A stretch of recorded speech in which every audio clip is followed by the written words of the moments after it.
வணக்கம் மாஸ்டர். சுரேந்தர் பேசுகிறேங்க master. Master ஒன்றும் இல்லைங்க மாஸ்டர். ஒரு 2 வீக்ஸாகவே கொஞ்சம் ஒரு ஃபேமிலியில் ஒரு இஷ்யூ போயிட்டுருக்குங்க மாஸ்டர். தம்பிக்கு மாமா பொண்ணை கேட்கலான்னு அப்படின்னு சொல்லிட்டு போயிருந்தேங்க மாஸ்டர். அப்போ போகும்போது அங்கே ஒரு சில விஷயங்களெல்லாம் நானே பேசணும் அப்படின்னு சொல்லி மனசுக்குள்ளேயே நினச்சிட்டு போனேங்க மாஸ்டர். கண்டிப்பாக அந்த இடத்துல நான் நினச்ச விஷயத்தெல்லாம் பேசியிருந்தா ஒரு என்னால் தான் அப்படின்னு சொல்லி என்னை கார்னர் பண்ணி ஒரு பெரிய பழியை கூட என் மேலே போட்டிருக்க வாய்ப்பு இருக்குங்க மாஸ்டர்.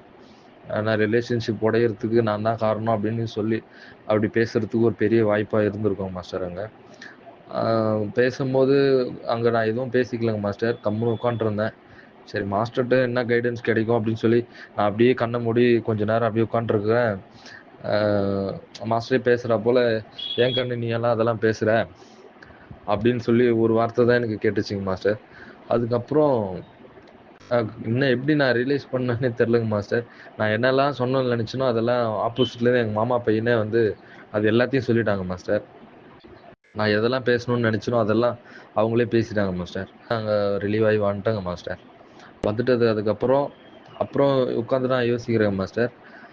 அந்த ரிலேஷன்ஷிப்பு பிரேக்கப் ஆகிறதுக்கான எல்லா சூழலும் அங்கே நடந்துச்சுங்க மாஸ்டர். ஆனால் எனக்கு அங்கேருந்து வந்ததுலேருந்தே எனக்கு வந்து அதை பற்றின ஒரு கவலையோ அதை பற்றி எதுவுமே எனக்கு நடக்கலைங்க மாஸ்டர். ஆஸ் யூஷுவலாக எப்படி இருப்போனோ அப்படி தான் இருக்குங்க மாஸ்டர். அது என்னை பாதிக்கவும் இல்லை.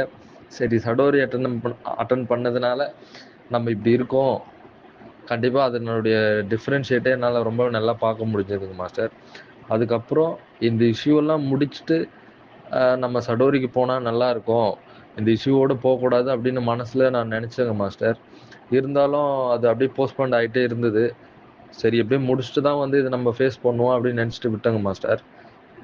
இன் பிட்வீன் இந்த 2 டேஸ்லேயே வந்து எல்லாமே அதுக்கான பேக்கப்லேருந்து நிறைய பேர் அதை ஹெல்ப் பண்ணி இதில் டக்கு டக்குன்னு முடித்து அந்த இஷ்யூஸ்லாம் வந்து பிரேக்கப் பண்ணி விட்டாங்க மாஸ்டர்.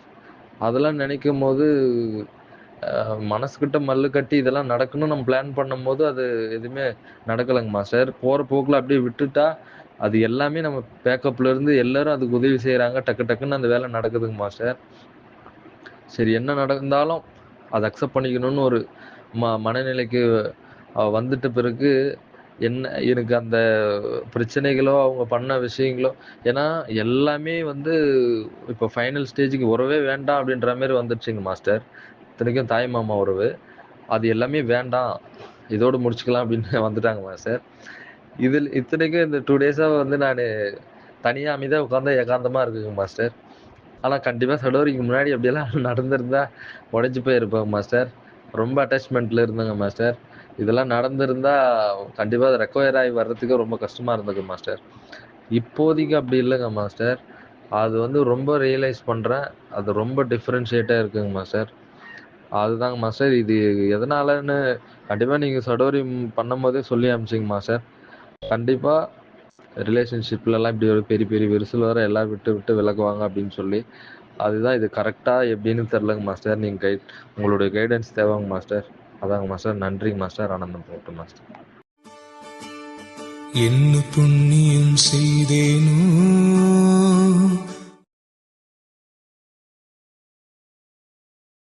உடம்பு சரியில்லாமல் பண்ணவங்கள